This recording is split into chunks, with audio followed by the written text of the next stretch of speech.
Vamos lá, boa noite a todos. Pessoal entrando. Marjô hoje foi a primeira, sempre com a gente aí. Vamos lá, né? Ó, o professor Gajardoni aqui já pediu o ingresso. Deixa eu só vir aqui.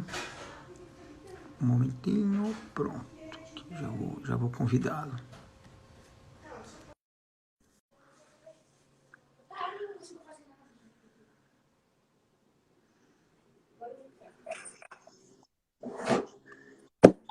E aí, Gajardoni? Tudo bem? Beleza? Beleza, e você? Tranquilo. Me ouvindo Você bem tá no... aí? Tô te ouvindo super bem. Você está no visual sem óculos agora? Cara, é porque devido à minha cegueira, né? De perto eu sou sem óculos, de longe eu sou com óculos. E tá meio surreal, né? Porque todo mundo acostumado comigo com óculos e eu tô gravando a aula aqui no quarto dos meus filhos. E aí eu Pois gravo é. sentado e para ver a tela eu tenho que ficar sem óculos também. O pessoal deve estar achando Ma- que eu operei o olho. Mas é bom para mudar, né? Porque eu tava pensando aqui antes de começar a live, eu acho que eu te conheço desde 2004, né? A gente dava aula junto lá no DX, não é isso? É, 2004, 2005. E exato. na época o professor Daniel Neves era um gordito de óculos e sem barba. Quer dizer, hoje você é um magrito, barbudo e sem óculos. Tá vendo? Vamos mudando aí, né? Com o tempo, né? Em breve, careca. Ah, você não tem esse perigo. Eu não Eu, sei. eu A por minha, sua vez, a minha acabou. esposa falou que localizou um negócio meio estranho aqui, ó, no cucuruto. Eu já fiquei preocupado. A quantidade de cabelo que eu tô varrendo nessa casa, toda a faxina que eu faço, eu falo, não é possível que eu não fique careca, porque é um cachorro a cada vacina. Eu vou vender esses meus cabelos que caem, porque, É uma boa alternativa, né? né, A levantar crise algum furinho aí. econômica, afinal de contas, dá para fazer um dinheiro com esse tanto de cabelo aí, pô. Não, não é. Uns choram, outros vendem o lenço, né? É isso Essa é a aí. vida. Bom, gente, estamos aqui hoje, deixa eu apresentar rapidamente, como é o praxe, né? Com o professor Fernando da Fonseca Gajardoni, ele que é mestre e doutor em processo pela USP, professor doutor de Direito Processual Civil e de Direito Coletivo na USP de Ribeirão Preto, professor de processo e de processo coletivo também do G7 Jurídico, e é juiz na magistratura aqui em São Paulo desde o ano de 1998, né? E quando eu convidei o Gajardoni, que como ele bem já adiantou, né, nos conhecemos aí a longa data, eu meio que impus, né, o tema para ele. Não foi uma coisa muito livre, não, porque ele é um estudioso desse tema da flexibilização procedimental, né? E como juiz, eu acho que ele tem muita experiência, né, e juiz há muito tempo, para saber, né, como a flexibilização procedimental ela pode ajudar, onde ela pode atrapalhar, como ela pode, na verdade, oferecer para todos nós uma solução mais adequada. Então, ele tem a experiência, ele tem todo o background de acadêmico, porque ele se dedica muito a esse tema, e aí eu não deixei ele escapar, falei, vamos conversar sobre flexibilização procedimental, até porque é um tema muito interessante, né? E aí, aqui estamos. É isso, né, Gaja? É isso aí. Então, a gente podia começar um panorama geral, assim, para que serve a flexibilização? Quer dizer, por que ela é importante para nós? Por que nós vamos aqui ficar conversando sobre ela hoje? Tá. A ideia, Daniel, é que quando o legislador estabelece regras processuais, especialmente regras relativas ao procedimento, ele faz isso com a ideia de que o procedimento ele tenha previsibilidade e segurança jurídica. Quer dizer, você é advogado, você sabe que se você perder uma sentença, você tem 15 dias para apelar, né? E você sabe todas as regras formais da apelação. Você sabe que você vai chegar lá no tribunal, vão te dar a oportunidade de fazer sustentação oral por X minutos, desde que você requeira com tanto prazo de antecedência, e você sabe que a outra parte tem o mesmo direito, e você vai observar que se ela não requereu, não vai ter direito à sustentação oral. O grande problema é que quando o legislador faz a norma, principalmente a norma de rito, a norma de procedimento, ele faz isso na maior das boas intenções, que isso vai servir para absolutamente tudo. E o lance é que a gente sabe da riqueza do foro. É muito variável o direito material e as partes envolvidas no processo.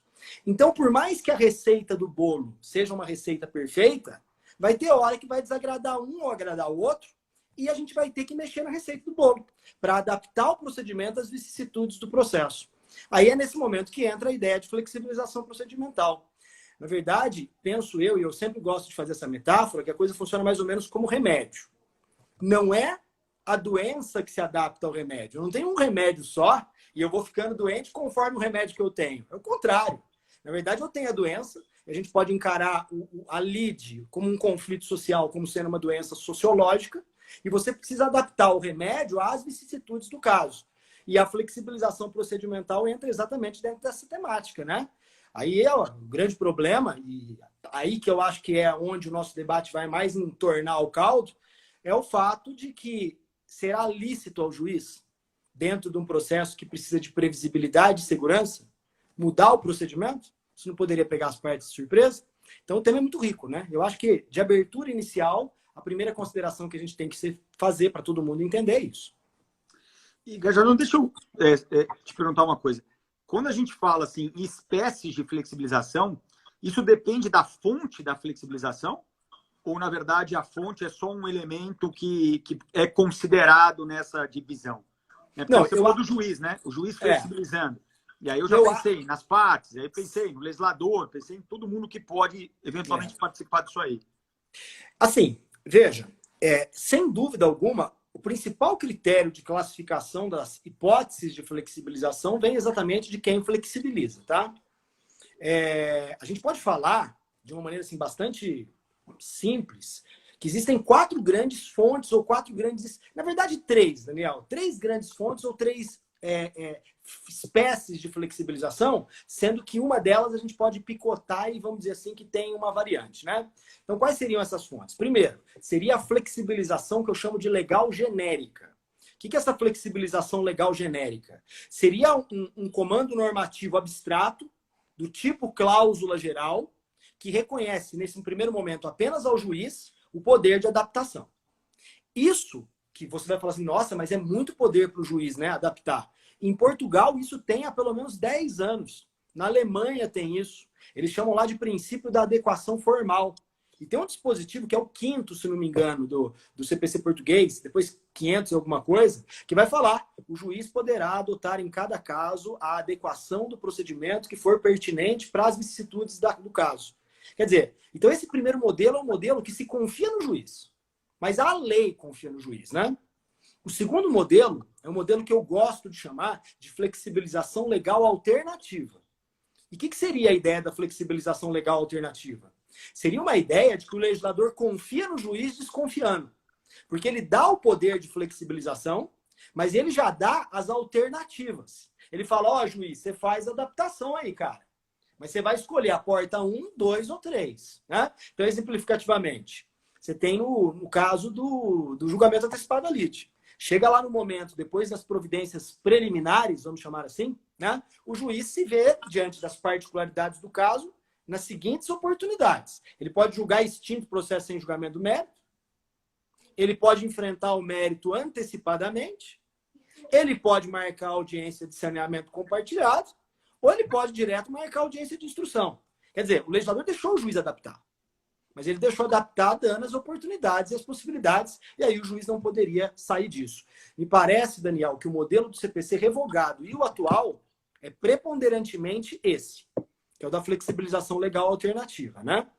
O terceiro modelo seria o modelo, e esse é o pior de todos, tá? Que é ativismo judicial na veia, que é o da flexibilização judicial do procedimento. Não haveria autorização legal, pelo menos explícita no sistema, mas o juiz faria a adaptação. Né? E com que base que ele faria a adaptação?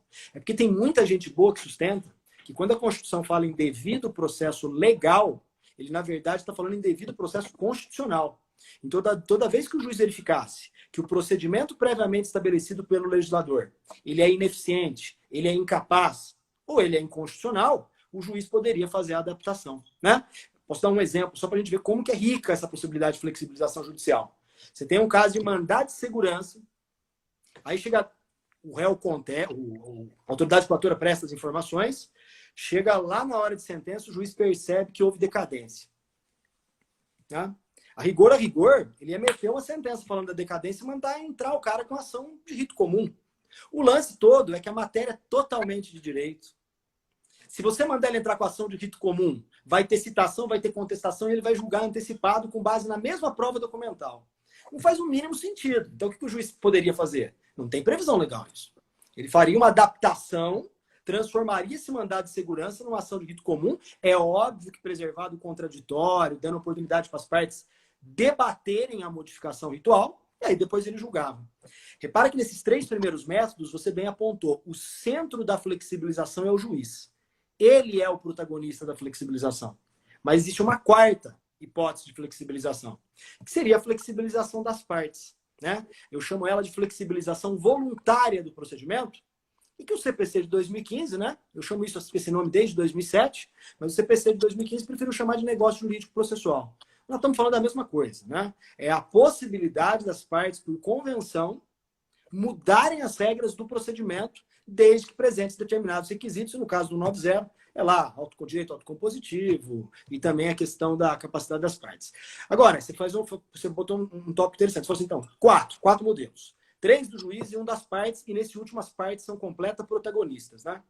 Mas você falou assim, mas o legislador não flexibiliza o procedimento? Sim, flexibiliza. A flexibilização do procedimento pelo legislador é feita principalmente, mas não só, através dos procedimentos especiais, né? O lance todo é que eu não gosto de falar que o legislador flexibiliza o procedimento, porque ele, na verdade, cria o procedimento flexibilizado. Então, não é propriamente uma hipótese de flexibilização. Por isso que eu fico só nas 4. Até porque, se a gente levar assim, muito a sério, a gente chegaria à conclusão que os procedimentos especiais não poderiam ser flexibilizados, porque eles já foram flexibilizados, né? O que não é verdade, né? Exatamente. E foi interessante o exemplo que você deu do MS, porque eu escrevi um artigo para a Repro a respeito da primazia do julgamento do mérito.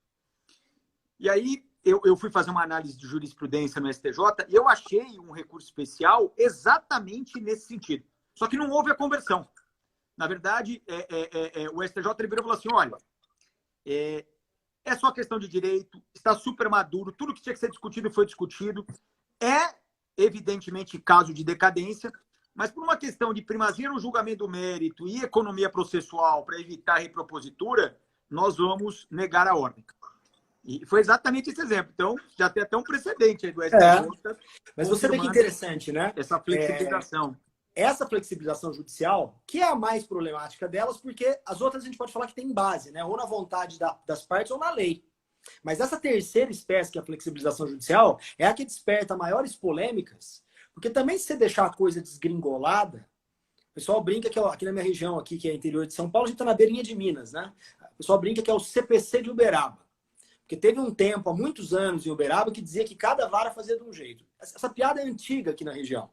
E, na verdade, o problema de você deixar a flexibilização totalmente na confiança do juiz é que você vai ter um CPC por vara, né? E não é assim. O pessoal confunde muito. Flexibilização de procedimento, Daniel, tem técnica, tem requisito. E talvez o legislador brasileiro no CPC de 2015 não tenha ido mais adiante com a ideia de flexibilização, a ponto de adotar algo como Portugal, que deixa a coisa completamente aberta, porque eles não conseguiram chegar a um consenso de quais seriam esses requisitos. E com medo do que poderia vir, e eu entendo o medo, tá? Não é uma crítica a quem fez a norma. Mas talvez com medo do que viria, eles limitaram lá no 139, inciso 6º, a flexibilização legal genérica, porque nós adotamos o primeiro modelo no Brasil também. Flexibilização legal genérica, só que mitigada. Porque só tem 2 hipóteses de flexibilização legal genérica. Que é o quê? Ampliação de prazo e inversão da ordem de produção de provas. Né? E uma pergunta, essa previsão legal genérica, ela pode ser setorizada? Tipo, o legislador, ele falou, olha, aqui o juiz que vai tocar. Dá. Eu fico com essa impressão, por exemplo, quando eu vou ler cumprimento de sentença de fazer ou não fazer. Não tem procedimento. Não. Tem lá as medidas que podem ser adotadas, tem um artigo só para falar das astrientes. Agora, você vai saber o que o juiz vai fazer, qual o prazo que ele vai dar, o que vem depois do quê. No cumprimento de obrigação de fazer e não fazer, lá do 536, 537, o legislador bota tudo no juiz. Ele fixa prazo para cumprimento, ele fixa multa, ele fixa periodicidade, ele elege a medida que vai ser adequada à execução. E não é só aqui não, tá? Eu posso dar exemplos que o legislador até confia mais restrito ainda do que você está falando.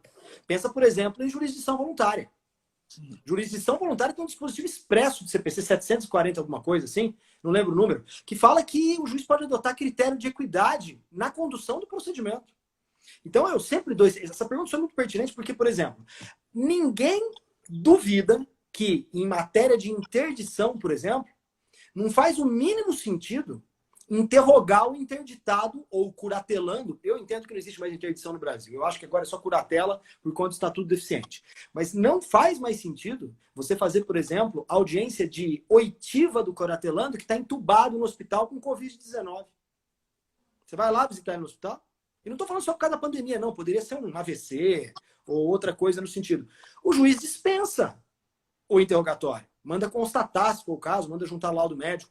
Só que pela lei, pelo rigor da norma, tem que fazer interrogatório. Então, quer dizer, as possibilidades de adaptar às vicissitudes do caso é o centro da ideia de flexibilização. Porque você concorda comigo que o legislador, quando ele fez o rito da interdição, ele não imaginou a hipótese do cara entubado? É.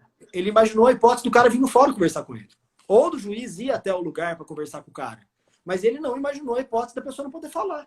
Então tem que se admitir que o juiz tem um certo poder aí de flexibilização.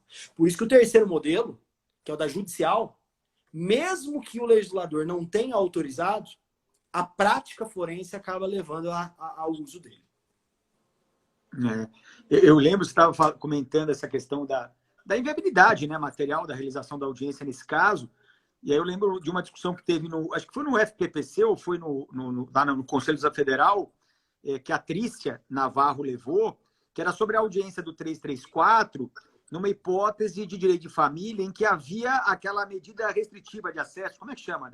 É a medida protetiva da Maria da Penha. Medida protetiva da Maria da Penha. E ela dizia, pô, eu sou juiz. O caso, lendo sempre o 334, seria para designar audiência. Porra, mas tem uma medida restritiva, nem que eu queira, as partes podem estar juntas. Então é óbvio que eu não vou designar. E aí você... Porque eu acho que fica interessante a gente pensar, né, que sempre que você sai minimamente do procedimento legal, já é uma flexibilização. Precisa ser um negócio radical. Você não precisa a roda, né? O cara tá achando que a flexibilização vai pegar e vai mudar o procedimento inteiro, vai criar um procedimento novo que é só da cabeça do juiz. Não.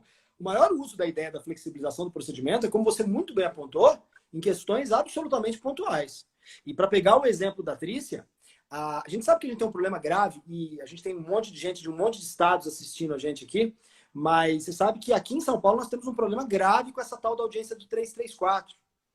Né? Você advoga muito, sabe disso. Porque o negócio é o seguinte, bicho, tem que fazer audiência do 334. Mas não tem conciliador e mediador. E os que tem, coitado, são muito mais pessoas que querem ajudar do que pessoas que recebem para isso, porque não pagam em São Paulo. Então, o que os juízes fazem? Os juízes, o rito diz, tem que fazer audiência do 334. Os juízes vêm e falam, ó, se eu fizer audiência do 334, esse processo, a audiência vai ser marcada para 2023. Então, eu vou mandar citar para contestar, e se eu ver lá para frente que dá a possibilidade de acordo, eu marco. Daniel, eu sou super favorável à ideia de fazer a conciliação no começo do processo. Só que eu sou favorável desde que isso não rebente o andamento da causa. E nesse caso, como é que você vai falar para o juiz? Não, mas esse é um problema que você tem que se virar, tem que fazer audiência. Até porque se ele fizer audiência, vai ter aquele problema da confidencialidade, né? É difícil. O ideal seria ter a estrutura. Mas se não tem a estrutura, você vai fazer o quê? E chamou a atenção... Bom, a gente vai centralizar nossa conversa na flexibilização legal e judicial, né? Isso. Vamos deixar o negócio jurídico processual para outro dia.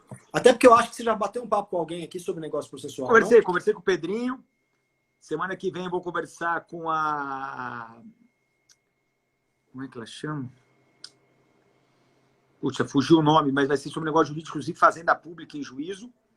Ótimo. Até porque... Vamos centrar mesmo no judicial, no legal que autoriza o juiz e no judicial, né? Tira o voluntário. Até porque, bicho, de franca, já adiantando as cenas do próximo capítulo. Não sei como é que tá a sua experiência aí. Aqui, o negócio jurídico processual é um dispositivo muito legal, tá bonitinho lá no código, é importante ter, acho extremamente importante. Mas, bicho, pelo menos aqui na minha microcosmos, o negócio jurídico processual, até agora, o judicial... Tive em 4, 5 anos de CPC. E o pré-processual, até agora não tive problema nenhum. Fui fazer um levantamento para dar uma palestra semana retrasada no congresso da OAB que teve. Fui fazer um levantamento da jurisprudência inteira do TJ de São Paulo. Quer dizer, achei 12 julgados. Cara, num universo de 4 anos de CPC, ter 12 julgados sobre negócio jurídico processual revela muito que o pessoal ainda não está aproveitando a possibilidade. Né? Não sei o que você pensa a respeito. Não, eu converso com as pessoas que mostram entusiasmo. Eu já vi vários e tal. Eu me sinto até mal. Falo, meu, a minha advocacia ela deve ser muito vagabunda, né? Muito pé rapada, porque eu nunca vi nenhum. Essa aqui é a verdade. Nunca vi. Eu acho que esse negócio de negócio jurídico processual é mais ou menos aquela história da a esperança ainda está vencendo o medo. O cara acredita, né? Acredita pro público. Mas na hora do vamos ver, bicho... O negócio jurídico processual, ele está um passo atrás da tutela antecipada antecedente, que também é outro mito, né? Tive uma até hoje. Nossa, então, a gente discute e tal, tem 1000 teorias, mas chega lá na hora H, fala, meu, cadê ela? Fala, ninguém faz. A galera já estava acostumada a fazer como tópico da inicial, e passou por cima, todo mundo continuava fazendo do mesmo jeito. Exatamente. Então, a gente pode centrar, então, no do judicial e no legal, porque... eu acho que vai ser mais interessante. Então, dentro desse panorama dessas espécies, né, a gente acabou já meio que entrando nisso, mas o CPC de 2015, ele me dá aqui aberturas. As 4. Não, as 4 não, desculpa. As 4 não, 3, né? Porque uma não depende de lei, né? Ele dá... Já estão aí, né? A flexibilização legal genérica, mitigada, que é a do 139, inciso 6º, né?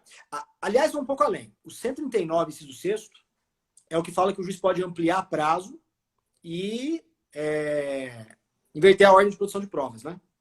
Mas tem uma outra hipótese de flexibilização legal genérica que o pessoal acha bonito tratar ela com um nome diferentinho, tá? Mas de boa, é a boa e velha flexibilização do procedimento aplicada, genérica, que é o 327, parágrafo 2º, que é aquele que fala da possibilidade do juiz combinar procedimento comum com técnicas do especial. O pessoal fala que é uma mudança de paradigma, né, dos procedimentos às novas técnicas, mas, com todo respeito, para mim isso não é nada mais, nada menos do que a boa e velha flexibilização procedimental legal genérica. Você vira para o juiz e fala, juiz, negócio é o seguinte, o cara entrou com procedimento comum aqui, mas tem um pedido de possessória, que é um pedido de procedimento especial. Pela lei, tem que ser tudo pelo procedimento comum, né? Mas eu estou dizendo aqui no CPC, no 327, parágrafo 2º, que eu deixo você usar o rito comum e meter umas paradas aqui do procedimento especial da possessória. É mistura de rito. Isso é uma autorização para flexibilização legal genérica no caso específico. Então, eu acho que aí está bem posto a flexibilização legal genérica. 139, inciso 6º, rompante no 327, parágrafo 2º, e outras hipóteses específicas espalhadas, como você bem apontou, Daniel. Tipo lá no cumprimento de sentença, tipo lá na interdição, na jurisdição voluntária que eu te falei, né? Esse é o primeiro que está lá. A legal alternativa, que é o padrão... Posso fazer a pergunta? Claro. Só uma perguntinha. E eu tenho o endereço certo para essa pergunta, na verdade. Mas você acha que esse é um poder expresso do juiz de dilatar os prazos? Uhum. Ele também teria um poder, dentro dessa concepção, de dilatar o termo inicial de um prazo? Sem dúvida, isso resolve minha pergunta. Isso resolve o nosso problema, que eu sei que você pensa assim tanto quanto eu, de você resolver aquele problema da incompatibilidade do prazo, do agravo de instrumento, com o aditamento da estabilização da tutela antecipada, né? Do 303 com o 304. 303, parágrafo 1º, com 304. Sim, a manipulação é do prazo como um todo, né? E a ampliação pode ser a ampliação pela modificação do termo inicial, que é uma hipótese indiretamente de ampliação, né? Então, Daniel, você perguntou para mim aonde que está, como é que está no CPC tudo isso. Então, a genérica está no 139, inciso 6º, não tão intensa quanto em Portugal, mas está lá, e mais alguns dispositivos aí espalhados. A legal alternativa, que é aquela que a lei permite flexibilizar, mas já dá as opções, pô, cara, essa está no código inteiro. O código inteiro tá recheado de opções rituais para o juiz. Por exemplo, alguns exemplos. Já falei do julgamento antecipado, né, do 355. Um outro ótimo, Daniel, exemplo de flexibilização legal alternativa é o 932, que fala dos poderes do relator. Relator recebe o recurso. Vamos lá. Conforme as particularidades do caso, qual o procedimento que ele pode adotar? Bem, ele pode não conhecer, né? Ele pode dar provimento, depois de ouvir o adversário. Ele pode negar provimento. Ele pode, portanto, julgar monocraticamente em 3 variantes, ou ele pode mandar para o colegiado julgar. O que define qual das 4 hipóteses? as particularidades do caso. Então, aqui é legal alternativa.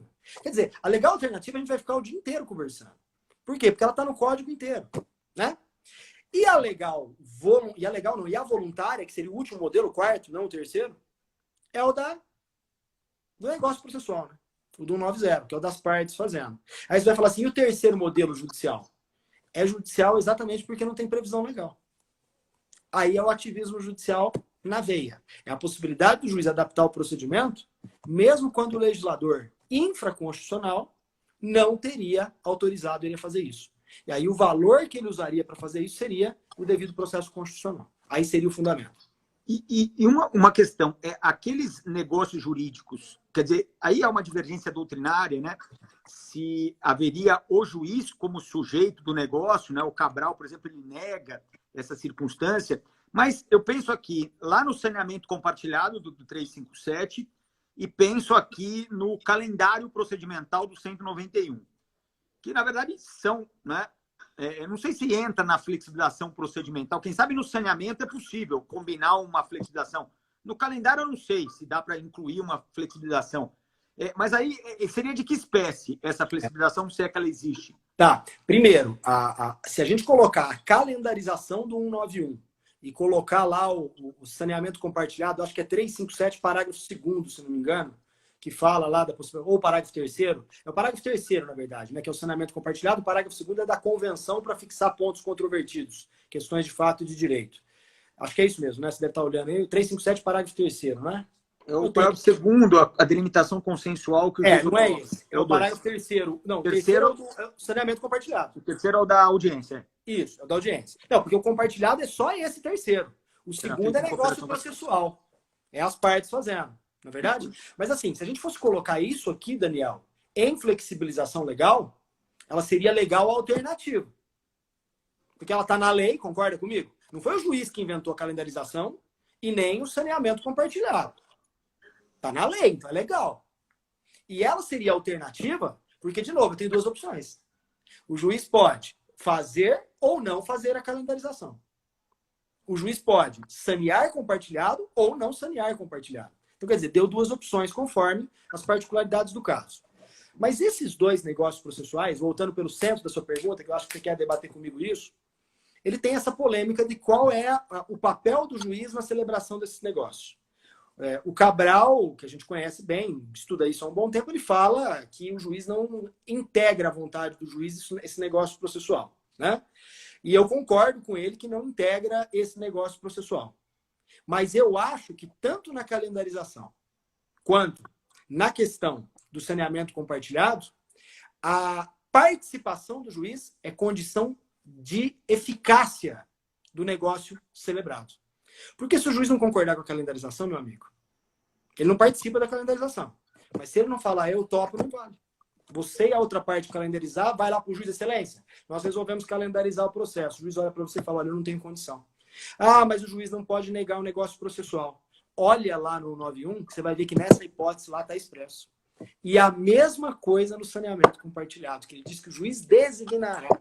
No caso lá das partes apresentarem convenções sobre questões de fato e de direito, ele diz o juiz homologará. Quer dizer, não chega a participar à vontade do juiz do negócio, mas é condição de eficácia dela, na minha humilde opinião. É uma discussão acadêmica interessante, né? Mas eu acho na prática o que significa dizer é o seguinte, se o juiz não disser sim, não vai rolar. Se ele é parte no acordo, se ele apenas tem que concordar, anuir, aí tipo, a gente fica discutindo muito, mas e o que eu pensava, eu sempre pensei nisso, eu também nunca vi, viu, a calendarização. Calendarização eu já fiz 2 vezes. Aí eu... Mas fiz por iniciativa minha, tá? Porque se dependesse das partes, não calendarizar.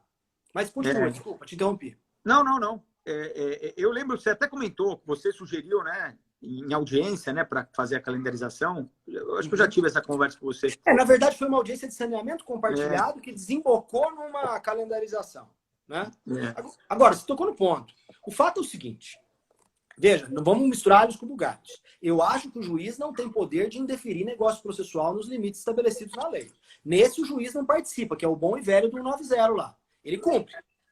Agora, esses dois que você tocou no ponto, Daniel, que é o saneamento compartilhado e a calendarização, não me parece aplicar a regra do 190 de que o juiz... Não. Porque tem expressa disposição de que o juiz precisa concordar. Ponto. Só por isso. Sem dúvida. E mais, né? Quando eu penso nessa calendarização, embora eu perceba que o objetivo dela seja, na verdade, apenas pré-ordenar os atos, seguindo o procedimento estabelecido em lei, como é um acordo entre todo mundo, sim, todo mundo tem que concordar, eu acho que também é um campo ótimo para flexibilizar, porque está todo mundo concordando. Então, se você quiser aumentar prazo, diminuir prazo, suprimir ato, incluir um ato novo, está todo mundo concordando. Aí é meio que carta branca, né? Não, e é carta branca, por exemplo, nessa audiência de saneamento compartilhado, foram 2 casos muito parecidos envolvendo grandes empresas. E outra, papo furado achar que saneamento compartilhado é para usar para o varejo. Quer dizer, para o varejo não, né? Para o atacado, né? Ou é varejo? Eu sempre confundo essas duas coisas. É para o atacado, né? Não é para usar no atacado, é para usar no varejo. São casos muito específicos. Eu me recordo que nesse caso de saneamento compartilhado, a gente fez, olha que legal, no curso de saneamento compartilhado, na calendarização, a gente fez eles fizeram, né? Eu só sugeri, negócio processual para ninguém contraditar a testemunha de ninguém. Porra, 2 empresas, testemunhas que eles tinham para ouvir sobre o conflito deles eram quem? 3 funcionários de uma e 3 funcionários da outra. A audiência isso é um inferno. Por quê? Contradita de 3, contradita de 3. Aí todo mundo falando assim, não, se você não for contraditar as minhas, eu não contradito as tuas também. Resolveu o problema principalmente do juiz, né? Porque a minha audiência diminuiu profundamente. E existem coisas que dá para fazer, Daniel, com base nessa ideia de flexibilização, e acoplar a flexibilização com as convenções processuais que levam a um ganho acentuado de rendimento do processo. O Medina que me perdoe, porque ele acha que relatório de processo faz parte da fundamentação. O Medina tem essa posição há muitos anos, né? Mas, bicho, na boa, eu canso de fazer negócio processual sugerindo as partes e as duas concordam em audiência de me dispensar de fazer relatório. Entendeu? O simples fato de haver o artigo 38 da Lei 9.099, ele já demonstra que o relatório não é essencial, né? Porque senão todas as sentenças do juizado é tudo sentença fantasma, sem fundamentação. Fazendo uma defesa do Medina, ele fala que o 38 é inconstitucional, né? Mas, bicho, de boa. A gente pensa na função ontológica do relatório. A função ontológica do relatório é o quê? Verificar se o juiz analisou todos os pontos? Vai para o inferno. O que faz verificar se o juiz analisou todos os pontos é a fundamentação. Relatório, muitas vezes, não é nem o juiz que faz. A assessoria que acaba fazendo, né? Então, não, perfeito. Você descobre se o juiz ele sabe o que está decidindo na fundamentação. É isso aí. O relatório é para a forma. O relatório... Aliás, você que é um advogado experiente, diz aí. Na verdade, você começa a ler uma sentença por onde? De trás para frente, né? Você lê o dispositivo... Não, o relatório eu não leio. Óbvio que não. Você lê o dispositivo... Um relatório. Primeira coisa, você vai ver se lê o dispositivo para ver se ganhou, você fica mais tranquilo. Talvez você nem lê a fundamentação. Agora, quando você vê que você perdeu, aí você está com um olho lendo a fundamentação e com o outro já vendo o prazo do recurso. Cara, relatório ninguém vai levar isso a sério. Eu vou dizer uma coisa, Gajardoni. O relatório ele só tem uma serventia para mim. Quando eu faço apelação, eu copio o relatório lá quando eu faço um breve resumo, sabe? Eu copio para não ter injeção de saco. É a única coisa que serve. E no processo eletrônico é uma delícia, que é recorte e cola, vida que segue. Então, se você me perguntar qual a função do relatório para você, eu falo, essa. É me ajudar a fazer o início da minha apelação. Porque de resto... Mas você achou uma boa função. Pelo menos está te servindo para alguma coisa, né? Porque a grande maioria não serve, de verdade. Não, para mim serve só para isso também. Agora, vamos para o cerne do problema. O juiz vai flexibilizar... Você mesmo comentou, não é uma abertura, não é uma liberdade incondicional, o juiz vai pirar a cabeça e fazer o que bem entende, porque quando ele vai ter essa liberdade, vai ser uma liberdade condicionada, não de uma maneira muito específica pela lei, mas uma liberdade condicionada ao preenchimento de certos requisitos, né? Isso. Então, eu acho que é legal a gente falar desses requisitos.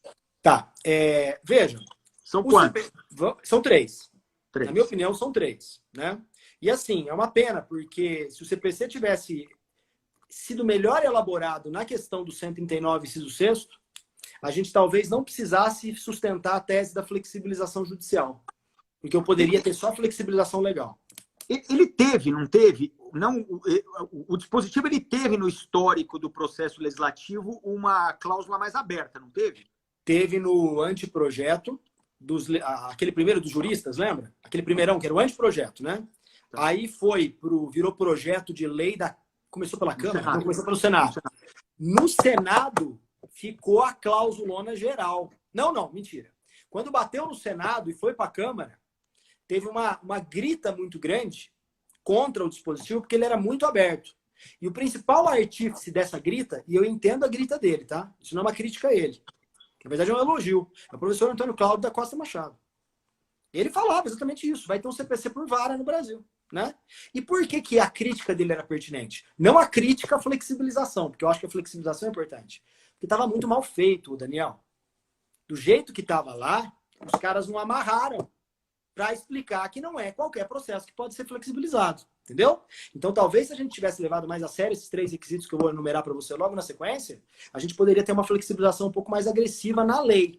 E que aí acabaria o problema de ter que ficar sustentando que existe flexibilização judicial, porque é uma puta forma de ativismo judicial, né? Mas enfim, vamos lá. Primeiro requisito, né, é que tem que haver alguma particularidade ligada ou às características materiais ou características subjetivas da demanda. Quer dizer, se não tiver no processo alguma particularidade que torne ele completamente diferente dos demais e que recomende, né, que não seja aplicada a regra geral, não adianta vir com flexibilização, porque aí o juiz está subvertendo a ordem das coisas. Então, vamos ficar nesse primeiro requisito para dar uns exemplos. Você tem lá um caso, esse exemplo é muito bom, aliás, é usado direto. Tá? Você tem um caso de um segurado do INSS ou de alguém que tem um processo bancário, você que advoga para banco. Ainda? Ainda, né? Opa. Então, você tem lá o seguinte, o caboclo é hipossuficiente, ele não dá conta de fazer a conta daquela sentença que mandou o banco tirar os juros, botar outros juros, mudar a correção monetária, aplicar a comissão de permanência. Putz, nem contador de juízo consegue fazer esses trem direito, vai lá pegar o... Então, o que o juiz poderia fazer? O juiz poderia adotar o modelo da execução invertida, que não tem previsão legal. O banco, de todo modo, e o INSS, de todo modo, vai ter que fazer a conta. Né? Para ele ver, inclusive, se a do autor está certa. Então, o juiz fala assim, em vez de você apresentar a conta, credor, instituição financeira e INSS, apresenta quanto que você deve para ele. E aí ele apresenta, porque ele vai ter que fazer de todo modo, e submete ao credor. E o credor diz, concordo. Concordou, acabou o processo. Já passa direto para a fase de pagamento ou outra que porventura venha. Veja, porque tem uma particularidade subjetiva. Agora, essa inversão tem que ser usada em casos particulares. Quando você consegue visualizar que existe um hipossuficiente, muitas vezes assistido por defensoria pública, que não dá conta do recado. Não adianta querer pegar isso e aplicar em todas as execuções, que vai ser um caos. Né? Então, aqui tem um exemplo. Pode falar. Interessante que você colocou, porque eu não vou lembrar do número, né? Mas é um enunciado do Conselho Judicial Federal que se você não conhecer o código anterior, você não consegue saber de onde ele veio.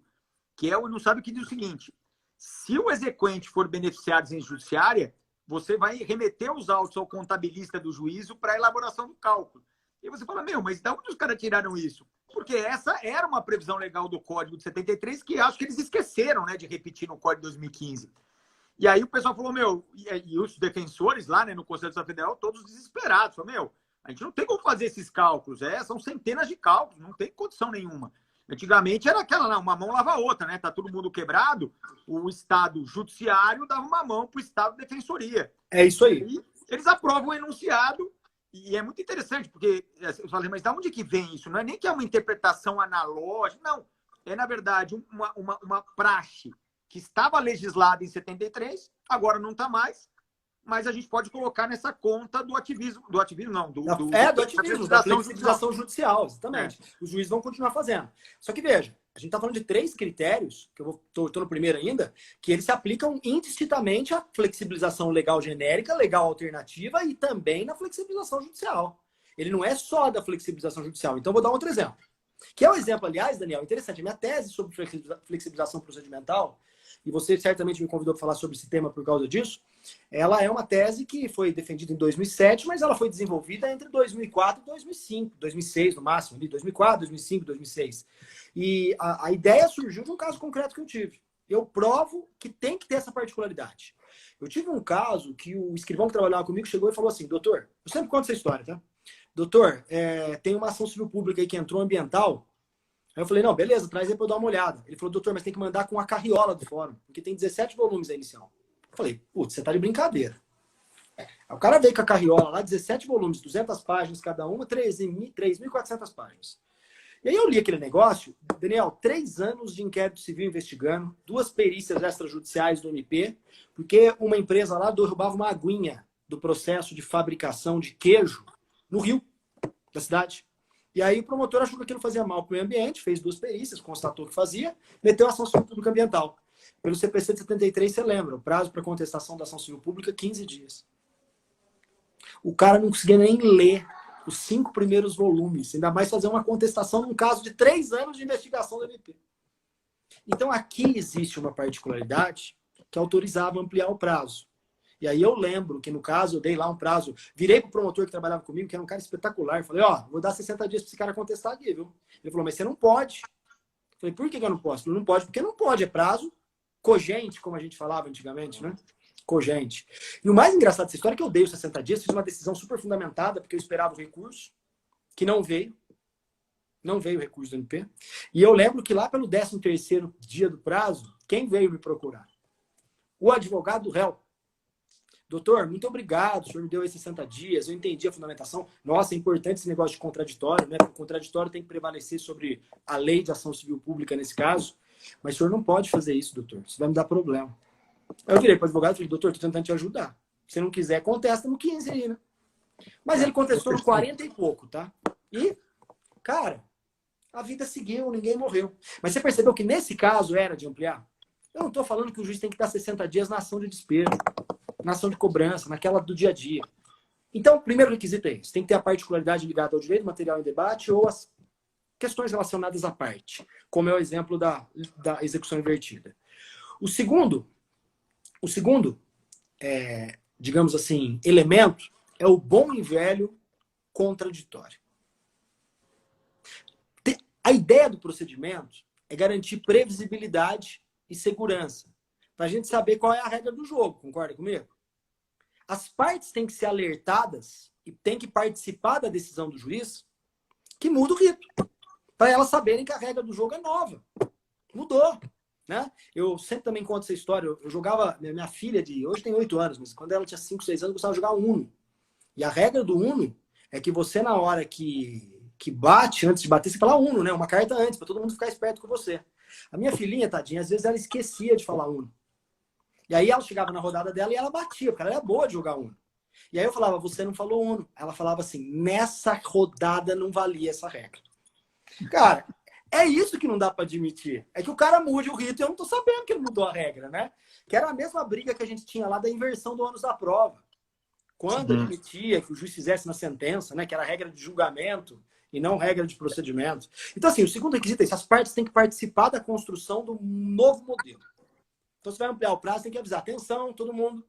Nesse caso, o prazo de 60 dias. Atenção, todo mundo. Aqui, quem vai fazer a conta não é o credor. Quem vai fazer a conta é o devedor, né? Então, esse seria o segundo. E o terceiro, você vai falar assim, mas isso é requisito de tudo. Eu concordo que é requisito de tudo, mas já que a gente está tentando montar uma teoria que para de pé, e eu acredito que a teoria para de pé, eu acredito nela, tem que ter fundamentação. O juiz precisa explicar o porquê que, no caso concreto, ele está mudando o rito. Por que no caso concreto estão presentes o primeiro requisito. E eu acho que aí, Daniel, se a gente tivesse conseguido no CPC colocar uma flexibilização mais genérica, mas colocando direitinho essas 3 etapas, eu acho que a flexibilização não sofreria tanta resistência como ela sofreu, a ponto de, no final das contas, acabar prevalecendo apenas essa hipótese de ampliação de prazos e inversão de produção de provas. Você lembra da redação, assim, grosso modo, do dispositivo, quando ele tinha uma...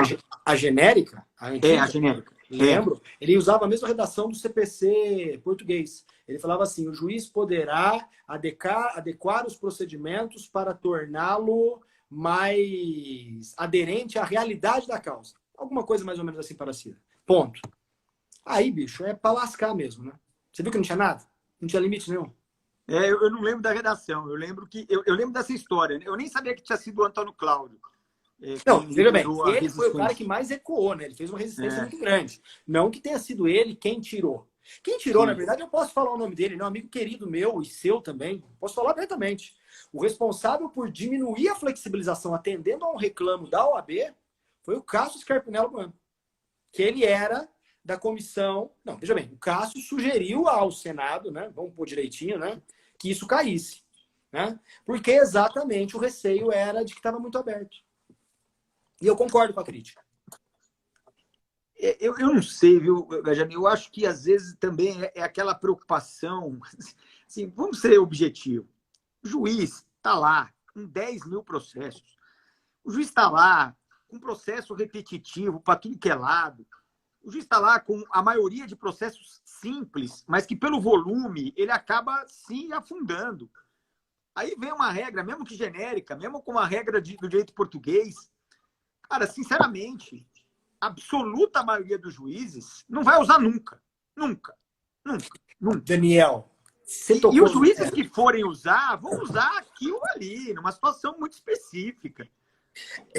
Eu acho que você tocou num ponto assim, que é fundamental e é perfeito. Muito medo tinham dessa ideia de flexibilização. E aí você vê que mesmo com a mitigação, e colocou lá ampliação de prazo, inversão de ordem de produção de provas, o 139º, fala para mim quantas vezes na sua carreira como advogado você viu o juiz fazer isso? Ah, de novo, nenhuma. Aí, ó. Eu, que sou um cara que defende a tese, que gosto da tese, se apliquei isso na minha carreira inteira 5 vezes, e ó que eu sou juiz velho, filho, tem 20 anos de magistratura no lombo já. Eu fiz 5 vezes. Né? E eu acho interessante porque eu lembro que quando eu escrevi a tese da flexibilização, essa história é engraçadíssima. Eu recebi um e-mail de uma professora de Portugal que eu não conhecia. Hoje eu já conheço ela, que é a professora Maria José Capelo. Né? Eu acho que ela é do Porto, se não me engano. Ela não é Coimbra. E ela mandou um e-mail muito educado. Eu percebi que não era brasileiro pelo modo de escrever, né? Falando, olha, eu comprei um livro na internet, que eu estou estudando esse tema, porque aqui em Portugal é um tema muito rico, não sei o que lá. E eu comprei na internet e depois eu fui ver que era do Brasil. Quer dizer, eu não tinha percebido. E eu achei muito legal, tal, vamos trocar uma figurinha. E aí eu trocando figurinhas com ela, ela me falou isso que você falou. Exatamente. Ela falou, ninguém usa aqui em Portugal essa história de adequação formal. Sabe por quê? Porque dá mais trabalho adequar formalmente do que seguir o que está no modelo. Então, quando eu coloco esses 3 requisitos que eu estabeleci com você, eu gostaria que eles estivessem no CPC. Porque eles seriam a prova de que somente em caráter extremo e excepcional os juízes adotariam a flexibilização.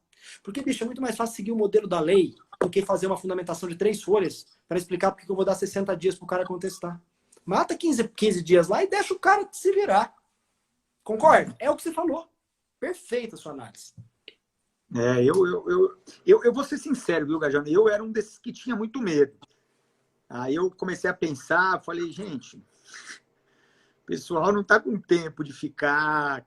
É a mesma coisa do negócio de juízo processual. O pessoal não está com tempo de ficar saindo do basicão. O basicão, o procedimento comum, por incrível que pareça, ele não funciona em muitas vezes, mas ele é um bálsamo para todo mundo, porque aquilo que todo mundo sabe fazer é aquilo que todo mundo está acostumado, é o fluxo do escritório, é o fluxo do judiciário, a vida segue, é ruim, mas é conhecido, sabe? Ele é ruim, mas é amigo nosso, entendeu? E aí eu fico pensando, olha, uma regra dessa, como você comentou aí do CPC português, não me assusta em nada mais. Nada. E não pelo seu potencial transformador, que eu acho que é considerável, mas porque, não sei, eu não vejo muito, né? Ela me falou que lá, quando eles usam... Veja, juiz de primeiro grau não usa nunca.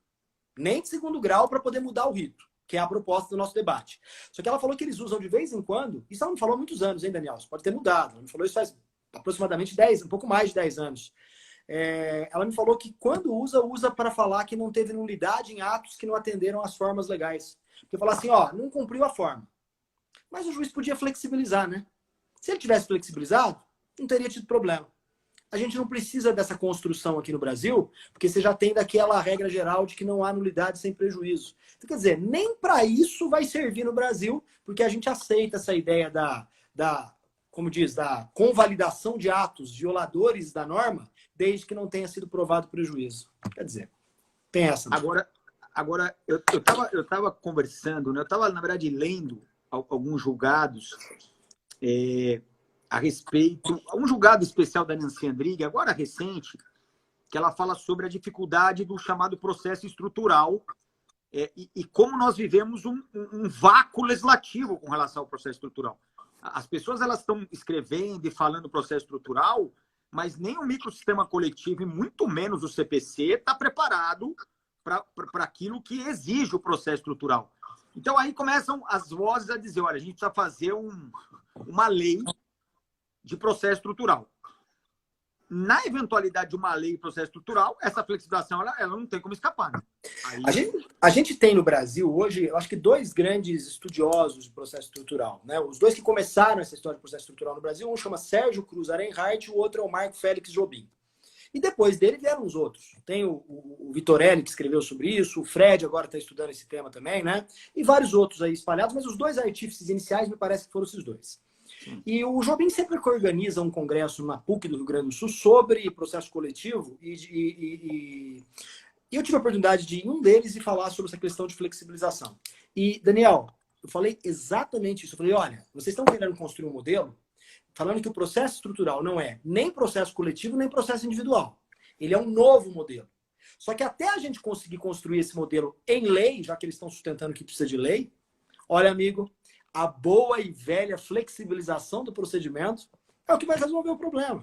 Então o pessoal fica construindo altas teorias como se fosse algo revolucionário para o processo, sendo que a gente tem a estrutura toda pronta da flexibilização do procedimento para poder suportar esse tipo de coisa. Essa história de decisão em cascata, prazo para acompanhamento, comitê de acompanhamento, é tudo questão que a flexibilização resolve. Agora, de novo, é insegurança jurídica enquanto não tiver lei.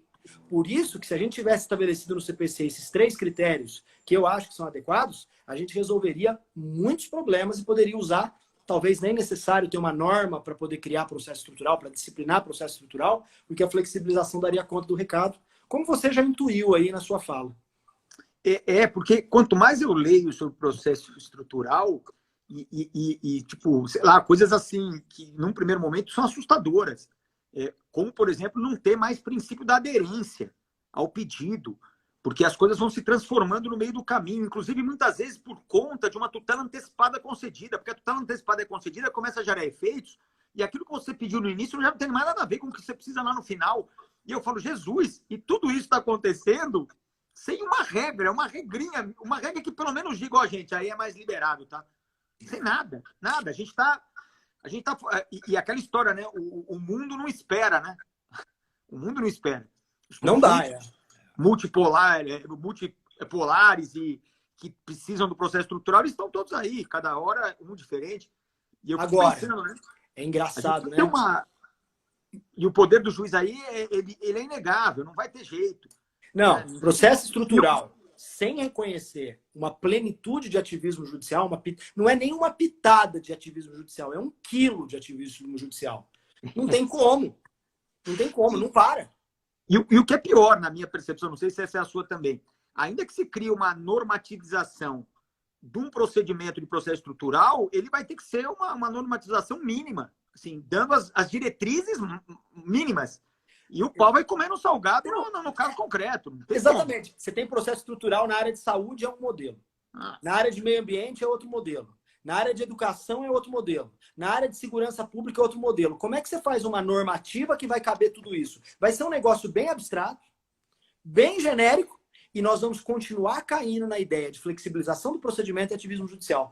Por isso que talvez seja melhor a gente, de uma vez por todas, assumir que não tem como ter processo estrutural sem ativismo judicial, do que ficar com esse nhen de que, mas não pode porque não tem previsibilidade. Eu sempre digo isso. O problema nunca teve no ativismo judicial. O problema está na dose de ativismo judicial. É o que diferencia, como diz as vovozinhas, né, o remédio do veneno. O problema não é a crítica ao ativismo judicial, é a intensidade com que eu uso ele. Se eu uso demais, é veneno. Se eu uso de menos, pode ser remédio. Né? Eu acho que é a única solução que a gente tem para o processo estrutural no Brasil. O que você acha? Isso aí? Não tem jeito. Não tem. Cada vez que eu leio mais, eu fico mais desesperado. Né? E não desesperado por conta dele, mas desesperado por conta do que já está acontecendo sem uma regulamentação mínima. E aí eu fico pensando, não, vamos regulamentar. Mas não tem como regulamentar. Né? Você pode dar algumas diretrizes básicas em lei, que é o que a doutrina basicamente hoje já fala, e, amigo, põe na mão do juiz. E aí aquela história, cooperação, o juiz em diálogo com as partes. Contraditório, vamos debater. Contraditório, mas não tem jeito, não tem jeito. Eu não sei, eu fico pensando aí, eu leio algumas obras lá do pessoal do garantismo e tal, e eles criam uma não, peraí. Do garantismo, não. Do hipergarantismo hiperbólico. Garantista somos nós. Por favor, né? Eu nem sei o que eu sou mais. Eu sou lusa. No erro eu sou lusa, sei que você é timão e vamos que vamos. Mas eu fico pensando assim, que não dá para ser como eles gostariam. Mas é muito mais seguro, é muito mais... Sim, pode até ser, mas a vida é mais plural que isso. Os problemas, eles não são tão preto no branco como a gente queria, né? E aí eu fico pensando, não tem jeito, gente. É querer colocar o quadrado dentro de um redondo. Não tem, né? E aí eu acho que você tem total razão, né? A gente, podia já estar surfando nessa se o CPC tivesse tido uma boa redação. E quem sabe, né? A gente não teria a expectativa. Depende, a gente podia fazer teste, né? Sei lá, mete uma cláusula aberta dessa numa lei de locação, por exemplo. É isso aí. Aí depois de uns 2, 3 anos que a gente vê que ninguém usou, eu falei, tá vendo?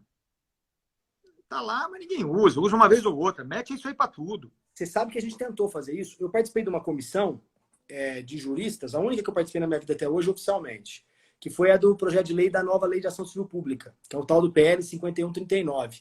Lá a gente tinha feito esse laboratório. Falou, vamos pôr aqui para ver se pega, porque se pegar, depois pode pensar processo individual. Mas o negócio não virou nada, né? Não virou lei, a gente está com a mesma Lei de Ação Civil Pública aí até hoje. Enfim, mas tá boa, tá dando pro gasto.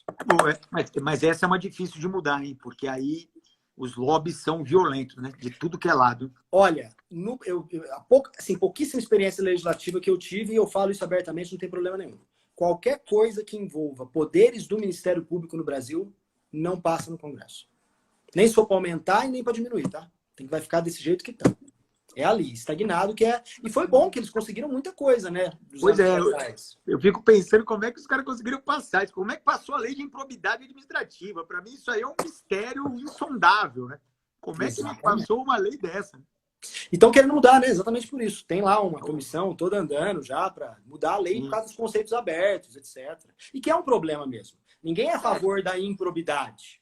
Ninguém é. Mas a generalidade das cláusulas da lei de improbidade, eu sei que você escreveu sobre isso, eu também já escrevi sobre isso, o indivíduo que é administrador hoje, eu não desejaria estar na pele dele nunca. Aliás, uma coisa que eu posso falar é a boca cheia. Eu não ocuparei cargos no Poder Executivo como administrador. Porque, bicho, é pedir para ter problema. Concorda? Com certeza. Ó, o Jobim aí, chegou. Você foi citado, Jobim. Chegou no final, mas você foi citado aqui. Falando mal, obviamente, né? Eu convidei ele para fazer a live comigo, falar de processo estruturado. Ele tem aula toda hora, tem os filhos dele, foi o que fica zoando lá no escritório. O Cabral também está acompanhando a gente aqui. Ele vai participar semana que vem. Já confirmou comigo na quarta. É o Cabral falando sobre juiz natural e competência. Muito bom, baita tema. Baita tema. E um baita professor também, né? Tudo é um baita professor. Vamos só aprender. Olha lá o Jobim. Magajá, obrigado, cara. Obrigado aí. A gente vai acabar aqui já o nosso tempo. Eu queria agradecer. Foi um show. O pessoal aqui elogiando demais. Olha lá, convida novamente o Gajardoni. Vamos sim. Vamos abrir um diálogo aqui legal com o Gajardoni, que o Gajardoni é nota 10 mesmo. E queria deixar para você fazer a sua menção final. Obrigado pelo convite. Eu adoro conversar com você, você sabe disso. A gente dialoga sobre o processo há tanto tempo, né, Daniel? Que eu acho que eu não sei nem fazer a conta. Nós já fomos colegas tanto tempo já de docência junto. E quero agradecer aí ao teu público que participou também. Achei muito legal e estou à sua disposição, tá bom?